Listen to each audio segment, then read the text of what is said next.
What's going on, guys? As you can see,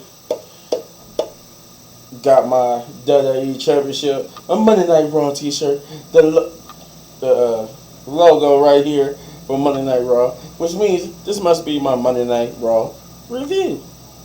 So, the most anticipated Monday Night Raw in a long time. I mean, a long.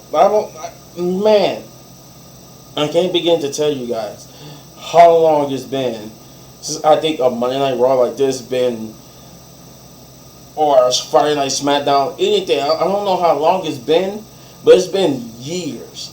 I mean years since a Monday Night Raw has been this anticipated, and it's because of one man, CM Punk. So, let's get into it. As they recapped what happened at Survivor Series, we open up with Randy Orton, who basically come out and says, like any returning person, it feels good to be back. And of course, he would answer the call for Cody Rhodes, but that he didn't just come back just to to be back in the square circle again. He got a lot of receipts for the bloodline, and that his reasoning for being back is to deal with the bloodline and for what they did to him. And he said, when I mean the bloodline, he means every single member of the bloodline. But he would get interrupted by Rhea Ripley, who came out and told Randy Orton that he basically screwed everything up for them when he came back. Him actually coming back screwed up Damian Priest becoming a World Heavyweight Champion, and that he made an enemy out of the Judgment Day. And that she basically giving him one chance to step aside and not get beat up, but he basically need to take that chance. And when he said, she explained to him that a lot has changed since he's been gone, that he should be worried about the bloodline because the bloodline has fallen and the Judgment Day has risen as the most dominant faction in WWE, and that they all are dripped in gold. And she's technically right, but he tells her that everybody's been, since he's been gone, he's been keeping up with it, and he's been hearing his mommy this and mommy that, but he says daddy's home, and that he doesn't care what Rhea says, because one thing that she should know about him, that nobody tells Randy Orton what to do. And so, taking this as his verbal no, she said she warned him that she tried to get him out, but he didn't take it. And then he'll get jumped from behind by Dominic Mysterio and JD McDonough, and but he will fight them off with RKO and JD, but with Dominic escaping. But he would tell Dominic that he better not go nowhere because he's going to go find Adam Pearce, and that he's going to have to request a match between him and Dominic Mysterio later on tonight. Then we'll get the first match of the night, which is a tag team turmoil #1 contenders match, where a couple, where I guess like 4 or 5 teams will compete, and whoever wins the tag team turmoil will become the #1 contenders, obviously, for the tag team championships. And I think that was the Alpha Academy, or at least Otis and Kira Tozawa of the Alpha Academy, the Creed Brothers, Imperium, Indusher, and the New Day. And it was a good opening match. It was really good. And DIY. That was the other team. I just remembered because DIY ran the gauntlet, as you will, for the first. I think they eliminated Indusher. They eliminated Indusher. There was another team they went up against, because they ain't go up against New Day, but they went up against Indusher and the Alpha Academy. They eliminated the Alpha Academy and Indusher, but would get eliminated by the Creed Brothers, and then the Creed Brothers would run the gambit against Imperium, the rest of the team, which was what Imperium DIY themselves, Imperium, and the New Day. I think leaving Imperium Imperium and the New Day for last. Yeah, I think it was Imperium that was last. But anyway, the Creed brothers would end up winning the tag team turmoil, becoming the number one contenders to the Judgment Day. This was a good match. This was a good opening tag team match, and I would say that was a decent good opener. But this will lead into a backstage segment where um, when Finn Balor and then will come and try to talk with the rest of Judgment Day about the Creed brothers and that they're the real deal and that they can't take them lightly. But Damian Priest feeling that the Judgment Day has been feeling like he thinks the Judgment Day is talking about him or planning to turn on him because he made himself the leader at Survivor Series, and that he failed, and he failed to not only lead them to victory, he was the one who got pinned. But they reassured him that there was nothing to be afraid of, and that the loss at Survivor Series was just a bump in the road. They're still tag team champions. He's still senior Money in the Bank, and that everything is cool. And they go check on JD McDonough. Cody Rhodes will come out next to do a promo, basically to talk about his victory at Survivor Series, his friendship with Randy Orton, but most importantly to announce that he was declaring himself for the Royal Rumble, being the first person to declare himself for the Royal Rumble. But he will get interrupted by Shinsuke Nakamura, and it was revealed that that's who Shinsuke Nakamura, obviously not CM Punk, because nobody knew CM Punk was coming back.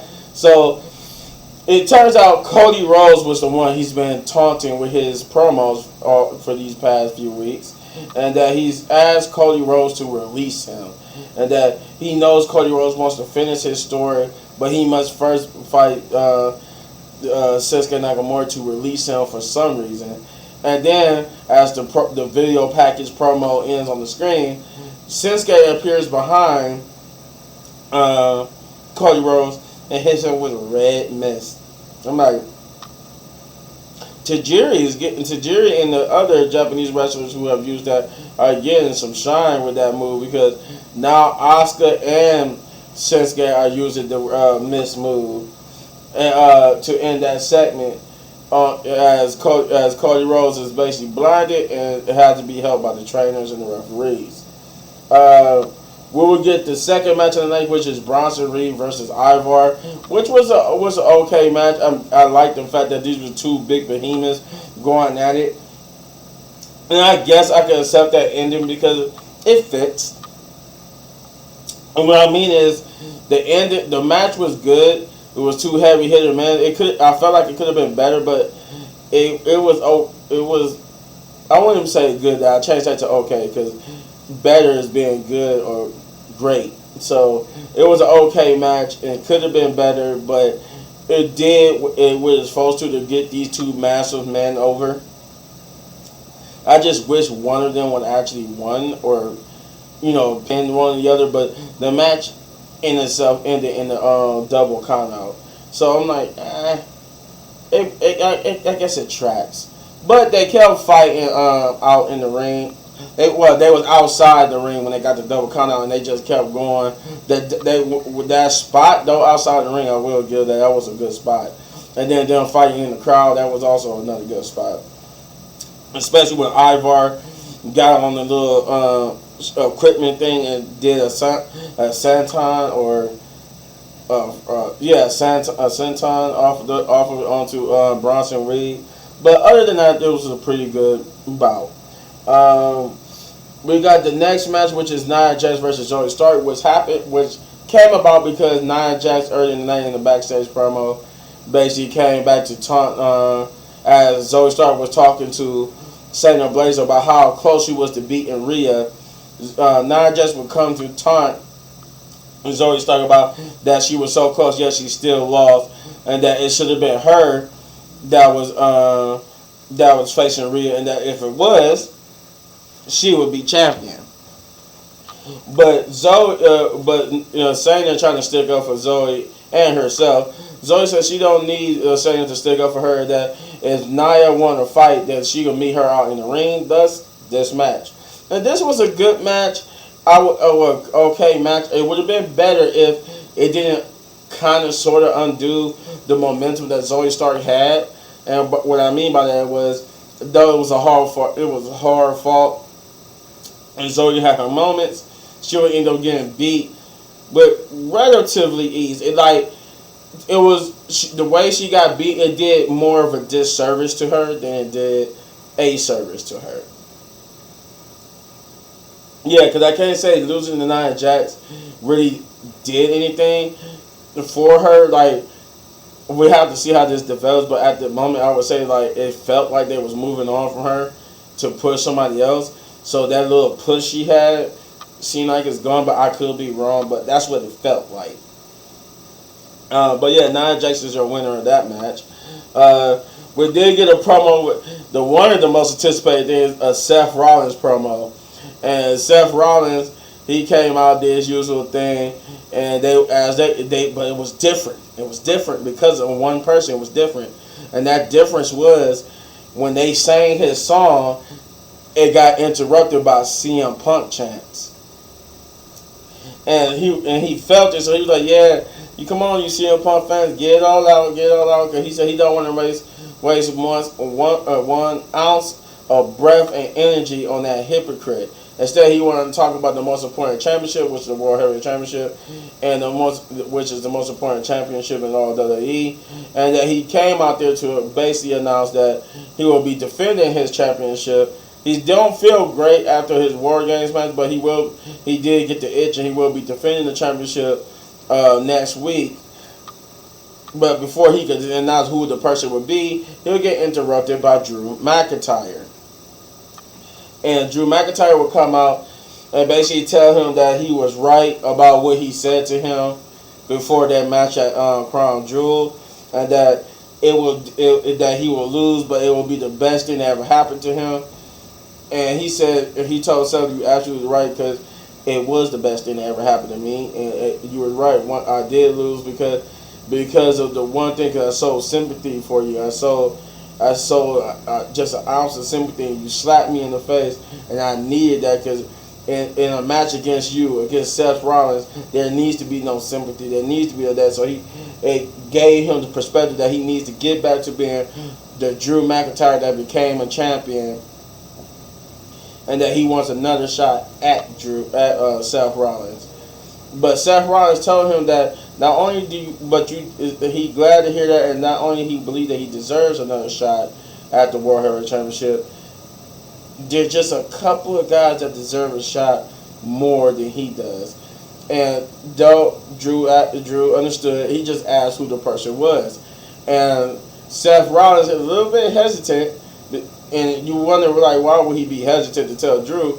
But then when you find out who the person was, yeah, I understand why he was hesitant. It was cool. I like that little story play here that he even though he just said, "I wanted to put Jey Uso behind me and focus on what matters, which is the championship," the problem was that's who's in front of you.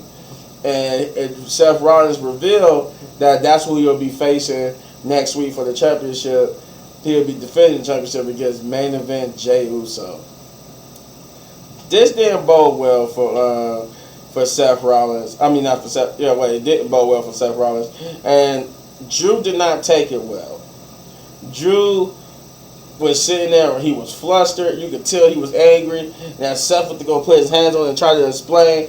He would headbutt him, and you could hear it because when he headbutted him, he didn't really headbutt Seth. He more like headbutted the championship into Seth. His head connected with the World Heavyweight Championship, and he was instantly split open. Like, he just for the rest of that segment, and even his backstage segment, which I will get to in a moment, with Sami Zayn, he was just bleeding because he had cut himself by headbutting the championship, and he started beating on Seth Rollins, saying that this was a joke to Seth, and that was he doing this to taunt him? That you said there was people in front of me that deserved it more, but I just beat Jey Uso not too long ago, but 2 weeks ago, and that if there were people ahead of me, I'm ahead of Jey Uso. So he started like he almost about to beat Seth Rollins, but Jey Uso would come out and they would get into a fight, and both him and Seth Rollins would super kick Drew McIntyre out the ring, cementing Drew McIntyre's descent into heel territory. Overall, this was a good segment. I enjoyed it, as you see how much I talked about it. This was a good segment because it cemented Drew's heel turn, where he was teetering with the dark side. He didn't know he wanted to be dark. He didn't want to know he wanted to be good. They know it was just with Jey Uso. He couldn't see past his rage. But it's like I like the story because Drew's like a victim of the bloodline, where if he does complete his heel turn, it'll be because of what the bloodline put him through. But this will lead to a backstage confrontation with Drew McIntyre being confronted by Sami Zayn, with Sami Zayn telling him that this is not him, and that this is not the way he should be acting, that he's Drew McIntyre, a former 2-time world champion, and that he got the great physique and the look of a superstar. He got everything going for him, and that what you think you're the only one who don't have setbacks and disappointments. You think you're the only one who didn't win, who lost and got beat in front of their family. He said, "Guess what? I lost to Roman Reigns in front of my family. You're the only one that's disappointed you came this close to beating Seth Rollins and didn't." He said, "Guess what? I came that close." He said, "Everything that you're going through, everything that's happened to you, has happened to me, but 10 times worse." He said, "You come off." He said, "The way you acted, you come off as a spoiled brat." And he said, "That's not you. You're better than that." And it seemed like it got through to Drew. Like he was like, "Yeah, you're right. I should take my own advice. The advice I've been giving people to my own advice. I'm gonna work my way up to a championship match. I'm gonna go find Adam Pearce. Gonna have him schedule me a match for next week." He said, "Against you," and then walks away, basically saying that his fight back to the World Heavyweight Championship picture would start with Sami Zayn. Then we will get the next match, which is I don't know how I didn't even realize this was a match that was coming up, or maybe I forgot. But this was Tegan Nox and Natalya versus Chelsea Green and Piper Niven for the Women's Tag Team Championship. And for the most part, it was an okay match. I enjoyed it. There was some little mishaps here and there, but I enjoyed that Tegan Nox, when it came to Chelsea, Chelsea smacked. I like the little spot where she smacked her and was taunting her in her face. And Chelsea was the person, like almost like Rhea, where I forgot that Chelsea had that in her arsenal, where she used the headbutt too, like Rhea and I think Rhea, Raquel, and them both used the headbutt. And but yeah, Chelsea Green smacked her, and she was like, "Oh, okay." Fixed her hair and was like, "Swap." And she headbutted the hell out of Chelsea Green, and Chelsea Green just went dead on her feet. But other than that, the Natalya didn't really have the most of the good spots was Tegan. It was like Natalya was just there to help Tegan get over more in this match. It did a lot for Tegan. It did a lot for Piper and Chelsea, because it actually started making me care about the tag. This match actually did, for better or worse, made me start caring about the women's tag team match, because Chelsea Green and Piper has been killing it lately. So I'm like, starting to get a little interested in these matches now. And I'm glad that Tegan Nox is getting some screen time. But yes, but in the end, Chelsea Green and Piper Niven would come out with the victory. Though Tegan Nox came out a little bit more better than she was previously. She get a little bit, just a little teeny push. You can see it in there. They pushing to make her look good just a little bit, giving her a little bit more TV time. But I'm glad she's getting these air times. Then we will get the main event, but before that, we had a backstage promo with Randy Orton and Jey Uso, who heard Randy Orton talk about having receipts for the bloodline, and he wanted just to make sure that not only he's sorry for how things went down with Randy Orton back in the day, but he also wanted to apologize and tell him that he's not a part of the bloodline. And Randy Orton assured him that as long as he's not a part of the bloodline, then he's good, because he's been watching Jey. He's been watching how hard Jey's been working to prove that he's not a part of the bloodline, and how he's been having the guys back, and even Cody Rhodes back. So as far as I'm concerned, Cody Rhodes trusts you, and that and that you're not part of the bloodline anymore, then we're good. But he said he will deal with the bloodline. He meant what he said. He will deal with the bloodline and every member of the bloodline. But as far as you're concerned, you're good. And basically they shake hands, and that was that. And then we get to our main event. But it's not our last segment of the night, but it is the main event. It's the last match of the night, which is Randy Orton versus Dominic Mysterio with JD McDonough at ringside. And this was a typical match.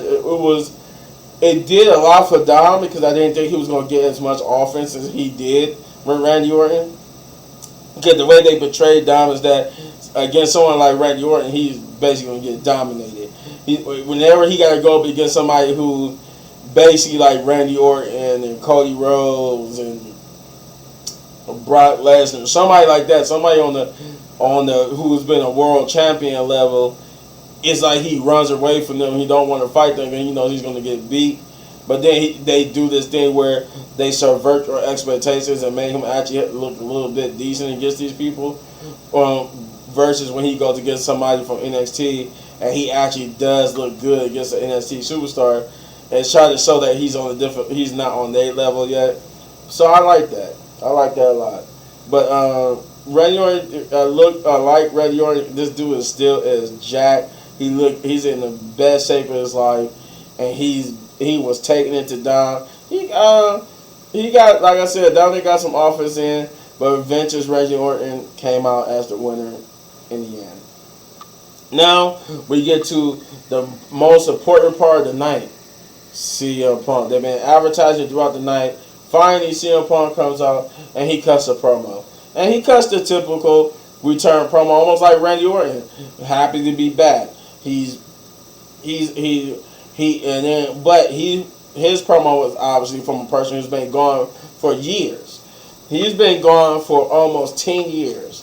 And I think it's only been 9 years or some months. But I think it would have officially been 10 years. It would have officially been 10 years next year. And I think they said it was 2014 was the last time that CM Punk was in a WWE ring. And he was talking about why he left. And he said that he wished he didn't have to leave. But then he started name dropping. Like he name dropped Dusty Rhodes. And he name dropped Paul Heyman. And he was saying all these people was telling him all these different advices. But it was a wise man that told him that to get everything that he wanted out of this place, he would have to leave and come back. And that's what he did. He said he left. And then he came back to get everything he wanted. The competition, to prove the competition, everything's been right here. And then he said he is home. That being back home made him feel like he's himself again, and that he's enjoying being back home. That everybody's welcoming him with open arms. He even told us that AJ Lee has given her regards to tell him to give her regards to the WWE Universe, which means she might be returning at the Royal Rumble. Because that was also a rumor about him returning. That it was before even his rumored return. It was always rumored that AJ Lee was returning. When those photos dropped of how jacked she's got, because AJ Lee now is a lot more jacked than she was when the last time we saw her in WWE. She was just diva, kind of in shape. Now she's like I won't say she's like a powerhouse, but she's definitely more jacked. Like she's definitely more capable of pulling off power moves now than she was back then. And it looked like if she did come back, she would be able to hang with the women of now. But yeah, he talked about that, and he said, and then he actually addressed the elephant in the room about that some people wasn't okay with him being back. But he said those people are scared. They're scared that because of the best in the world has returned, and that he has the brass ring that they in his back pocket they might not be able to grab, or he set the bar too high, and that their attempts to be the best at the world, it will be realized as a failure because the true best in the world is here. I like how he did reference to his own old promo. He said, "I'm the best on this microphone. He's the best in this ring, on this mic, and even at commentary." I'm like, oh, that was cool. I knew a nod back to that promo, but he also mentioned that he's basically said that he's the best in the world, and he's back, and his name is, in the crowd chanted CM Punk to end his promo. And then I think while his music was playing, he looked at the camera and said, "I'm back, and I'm not here to make friends. I'm here to make money." And that was it. That was the end of Monday Night Raw. This is a long video, so as it said, I just talked for a long time. But CM Punk being back is crazy. But the thing is this is for a video for another time.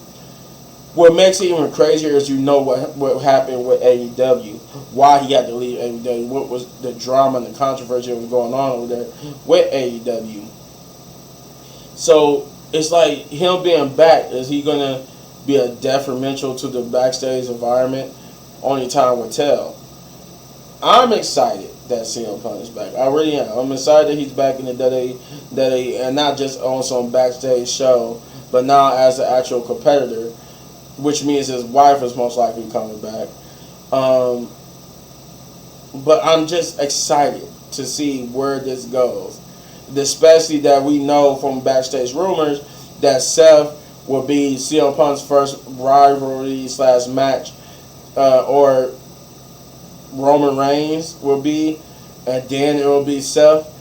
So at some point they said it was going to be, that's how it was going to go. So before Roman takes his permanent hiatus, because I think they're saying that after WrestleMania he's leaving for good because of his cancer and the scars, and it's kind of hard for him to keep up because of the scars and stuff from cancer, from leukemia.